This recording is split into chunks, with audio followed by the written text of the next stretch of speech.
Good morning and welcome back to the One Celtic Fans View. Today is a day of remembrance in Cardenden in Fife.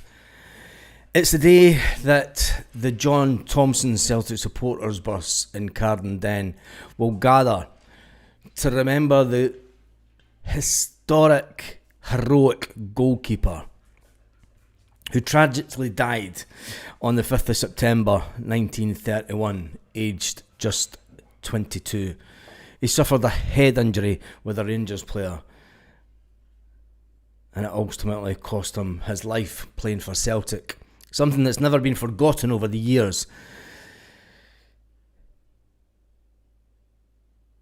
In the modern game, players are paid a ridiculous amount of money and they're idolised.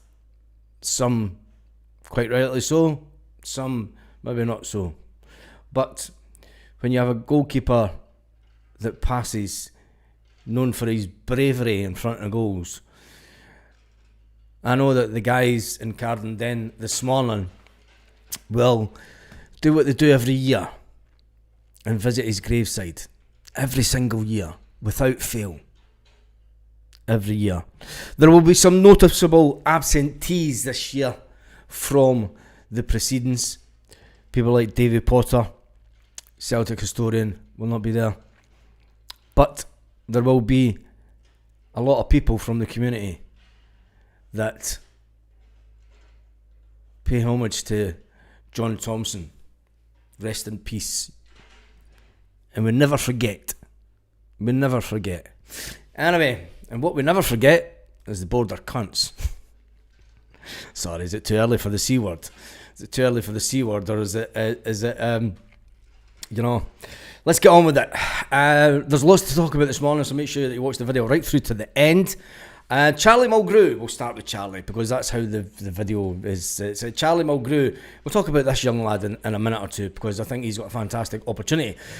But Charlie Mulgrew is a player that, when you listen to Charlie... Now, I've got a lot of time for Charlie. I mean, I've got a signed Green Brigade Ultras scarf with Charlie Mulgrew and Caesar. And I don't think that, in hindsight, I should have maybe got them to sign a separate scarf. Because I don't think that Charlie Mulgrew should ever been mentioned in the same breath as Caesar. It just shows you when you're at Celtic Park with your Celtic supporters club celebrating 20 years of the club. That was 6 years ago now. Your judgment comes into question after a few pints, as they say. But anyway, Charlie Mulgrew, when you listen to Charlie Mulgrew over the years, he was friendly with Peter Lawwell.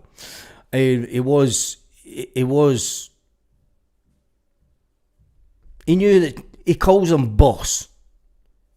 You know, he knew who the boss was. And it was Peter Lawwell at his time at Celtic. And he has a friendly affiliation with Peter Lawwell and co. Hence the reason this came out in the media. Charlie Mulgrew, he said on a podcast, the Go Radio Football Show, he says, I don't think you can criticise the same group of people that run such a great business model for years now, for however long, 25 years or however long. They're bringing in players of a certain price and selling them. That's why the club is in such a stable position. It's not, Charlie. Look at the accounts. Although the trading model does make up a lot of money from transfers, 32 million in merchandise sales. 32 million for merchandise sales. Celtic normally finish off a window a couple of million in profit from trading, player trading. The fans back the club. The fans make the club. And I think that Charlie Mulgrew, yes, he's trying to stay on the right side of his friends, but what you're going to see here, and what will come into play now, you'll get people within the media Celtic men who will come out and back the board. And this is Celtic positioning themselves for keeping everyone. You know? I'm not too sure, Hughie. I've never looked at anything Celtic for more than 24 hours now. I know that they were looking at someone, but I never looked at anything yesterday. I had a complete day of doing nothing. Well, I wasn't doing nothing because I did achieve quite a lot yesterday, but it was anyway. I think they've forgotten that we are a football club with supporters. Yes, and there will be a little merry band of selected supporter representatives. We'll probably have a meeting with Michael Nicholson, but it'll be a select few, the friendly ones, the ones that they know can get away with without being overly questioned. That's the way that Celtic do things.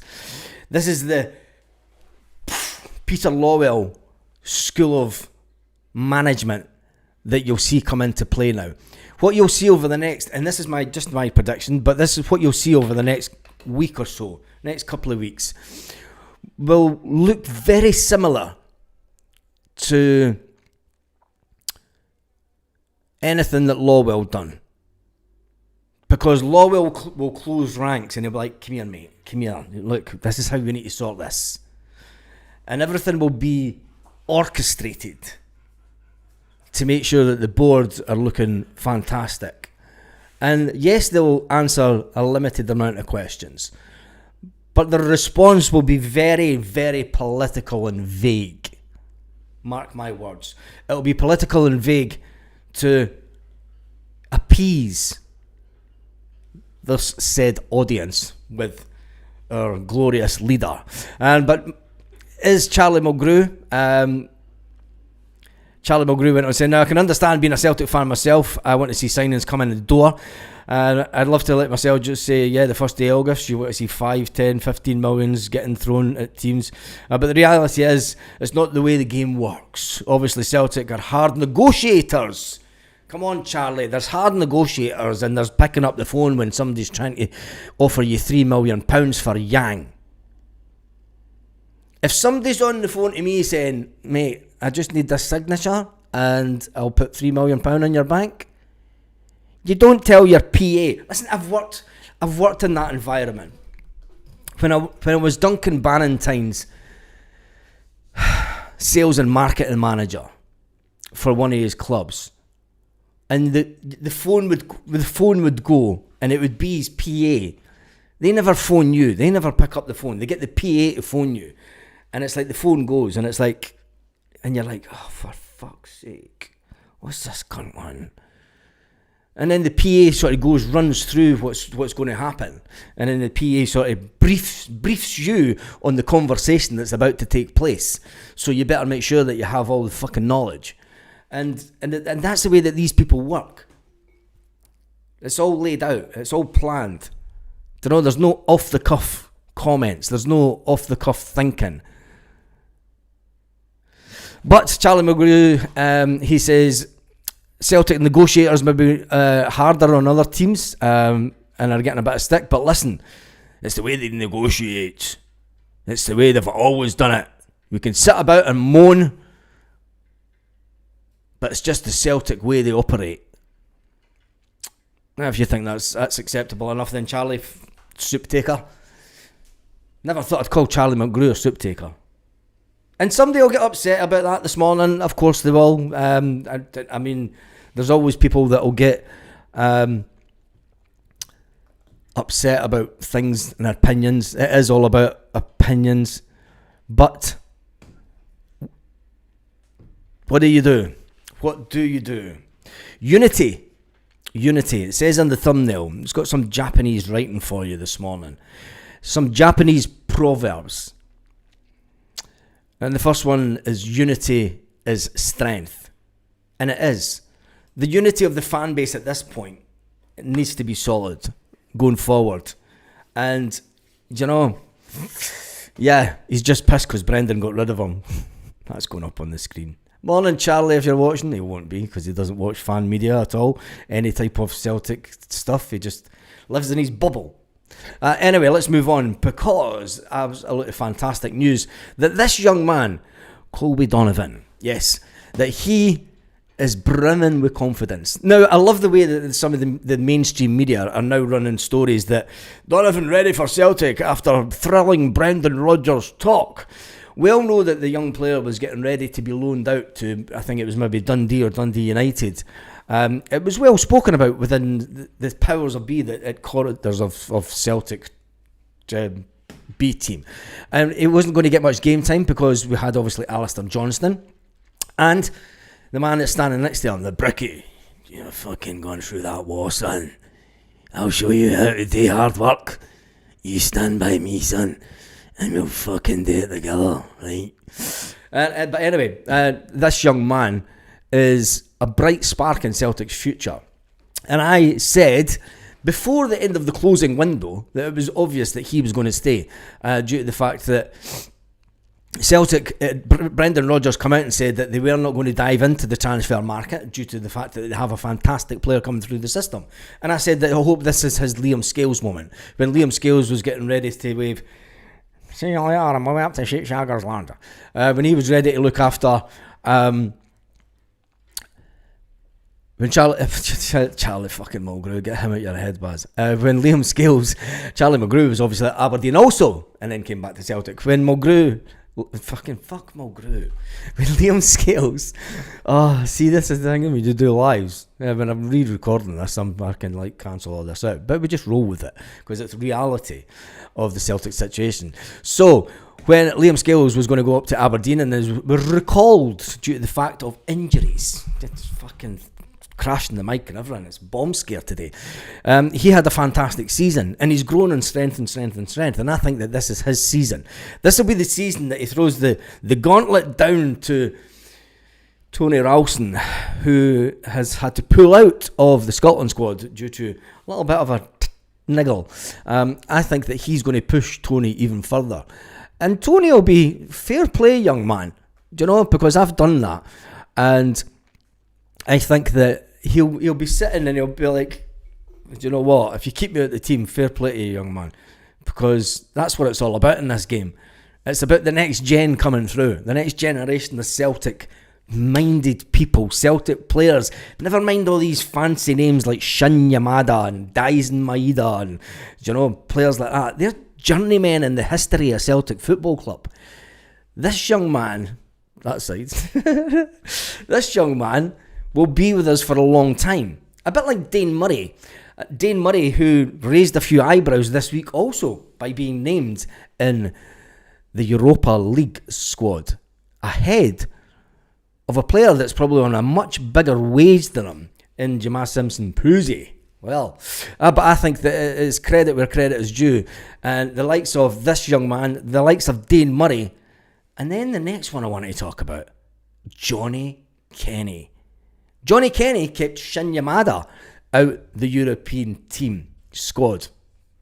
And I think there was only one reason. Well, there wasn't. There was a couple of reasons. I say there was 2 or 3 reasons why Johnny Kenny kept Shin Yamada out of the team.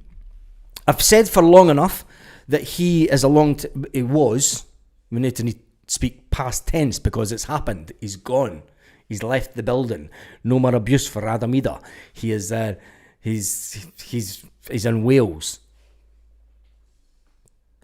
Nothing against Wales at all, or Swansea. What's better, Cardiff or Swansea, for all you Welsh folk? Some folks being part of the invisible group at Paradise. The wee touch of the arm, the wee grasp of the shoulder on the crowd, hangers on, profile more important than team success. Yes. And I know exactly what you mean, mate. But getting back to Shin Yamada and Johnny Kenny, I said right at the beginning, before the transfer window ended, Johnny Kenny was always going to be a long-term replacement. He was the long-term answer to the Adam Ida question. When you look at the way that Shin Yamada's been playing, and then you look at the way Johnny Kenny's plays, Johnny Kenny's a bit more athletic. He can hold the ball up. He has that bit of physicality that's required for the Scottish game. And he's done his time at Celtic and not spat the dummy out. He's one that was brought over from Ireland and he believed in the journey. He went on the journey. He went back to Ireland as a skinny wee lad. He did his time, did a couple of seasons, came back to Celtic and had an important part to play in certain games. And I think that goes a long way. And especially the way that a lot of Celtic fans were like, whoa, this guy's actually turning into a player. He's actually turning into a player. And I think that he has a fantastic career in front of him. And I'm glad that he got picked over Shin Yamada because he does bring that. Do you know, if you need someone to go into a bit of a battle with defenders, there's more chance of Johnny Kenny doing it. Let's be honest. And it's nothing against Shin Yamada. But I don't think that we've who's calling folk names? Is there an admin in? Chuck them out. There's no need for that shite.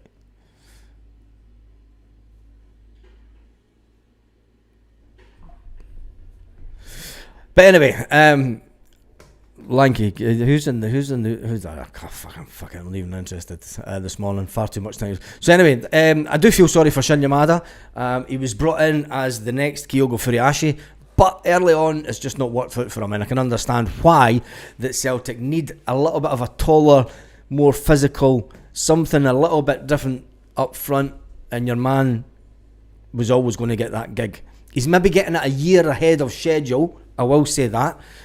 I think that the reality of the situation was everyone at Celtic maybe thought that Johnny Kenny was next year's prospect.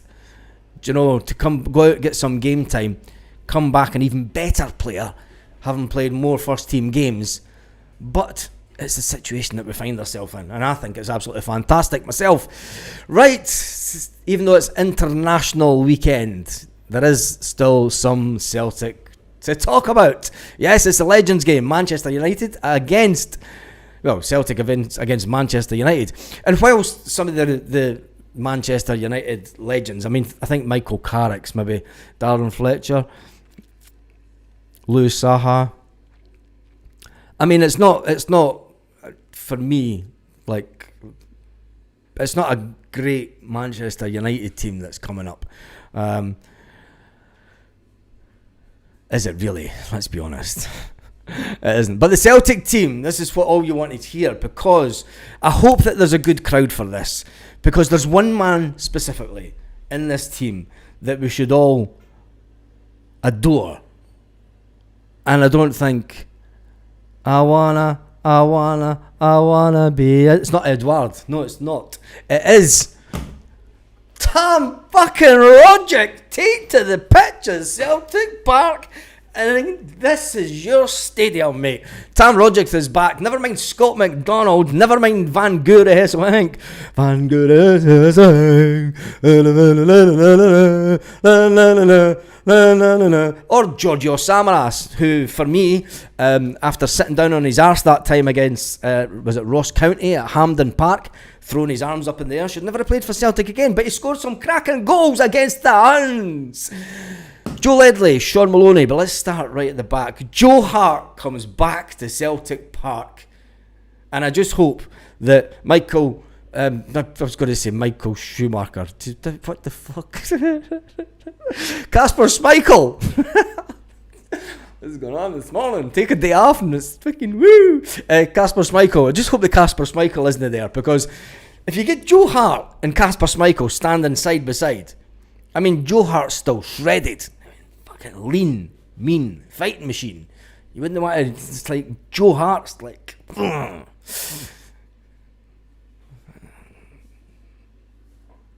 alright, fat boy. Anyway, in goals, you've got Joe Hart, you've got Arthur Borage returning. The holy goalie returns to Celtic Park. Oh man, I wonder if he'll bless himself, turn around and bless himself. He was absolutely fantastic for that against a certain team in Scottish football, which was always brilliant. And Effie Ambrose, yes, Ballon d'Or, Mr. Ballon d'Or is returning to Celtic. And another fantastic one from a bygone era. Andreas Hinkle. And there'll be many in the Celtic support. The young team will be like, who the fuck is Andreas Hinkle? He was a fucking fantastic fullback. Then you've got Glenn Loovens. Remember him? Mikael Lustig returns. I wonder if you can get a postman's cap for the day. Just to throw in a wee reminder to fans. With Mikael Lustig, you've got Charlie Mulgrew. It'll be interesting to see what reception Charlie Mulgrew gets from the fans after the board are fine, man. You know what I mean? The board are alright. Yeah, I do. I'm going on the piss this weekend. My brother and my mates are over, so international week. And then after Charlie Mulgrew, you've got Lee Naylor. He was alright. He was a good fullback at his time at Celtic. He was nothing spectacular. And then Mark Crosas, fantastic little midfield player, was Mark. Simon Donnelly on the wing. He was a fantastic. He and Jackie McNamara, let's face it, at their time at Celtic, we've never had a fullback and a midfield winger that have been in such good connection and could just up and down the wing. It was amazing to watch. Stefan Johansson, Joe Ledley, Sean Maloney, the next manager of Celtic, some said the other day. Yeah, Sean Maloney is going to be manager till the end of the season. Mark my words for it, it's fact. Oh, Jesus. Eat my shorts as off. Well, what kind of reception will he get from Celtic? Because he's been very critical, very, very critical of the Celtic board. Now, if it's a square off in the middle of the pitch between Charlie Mulgrew and Stilian Petrov with the fans, Charlie Mulgrew for the board. Okay, let's just put it into a boxing match and then we'll settle it for once and for all. I'm taking obviously Stilian Petrov's side. Petrov. Tam Rogic, Scott McDonald making up the contingent from Australia. Georgios Samaras and Jan Venegura Hesselhank lead the front line. And at this rate, Celtic will try and sign the whole lot of them on a free just to play in the cup games this year at Celtic.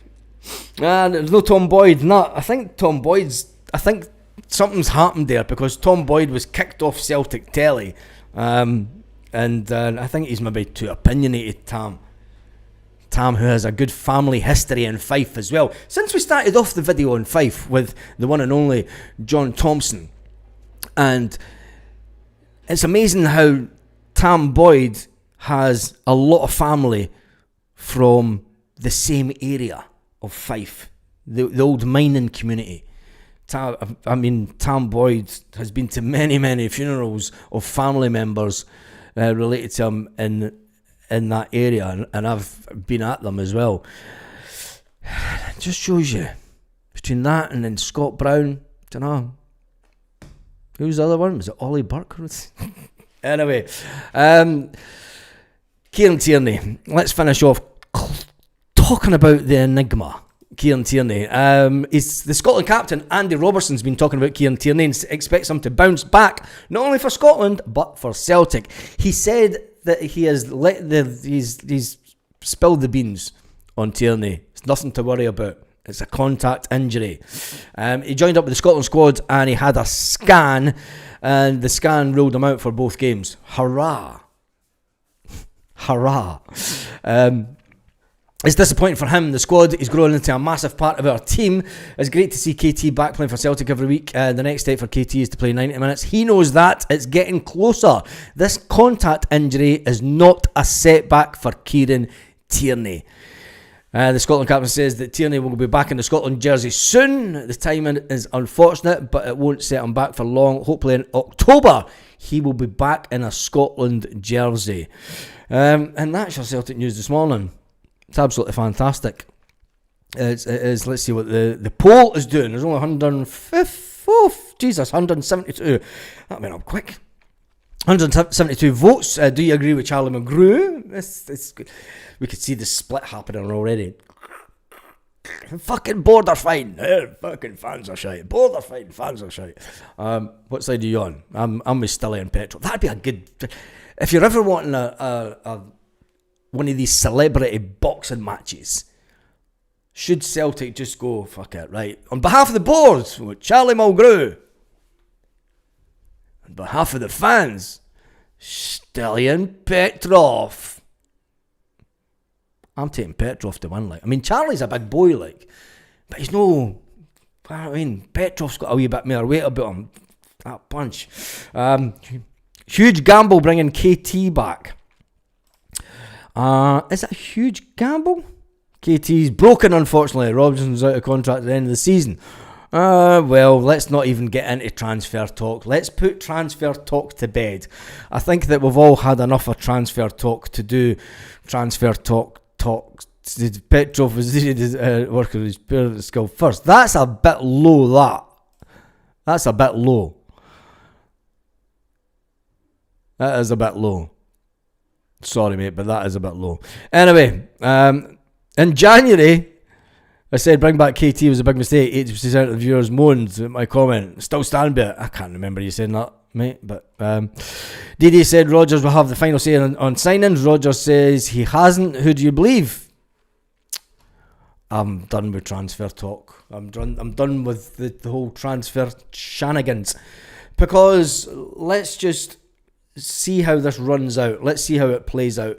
And like the thumbnail says, with the Japanese proverbs,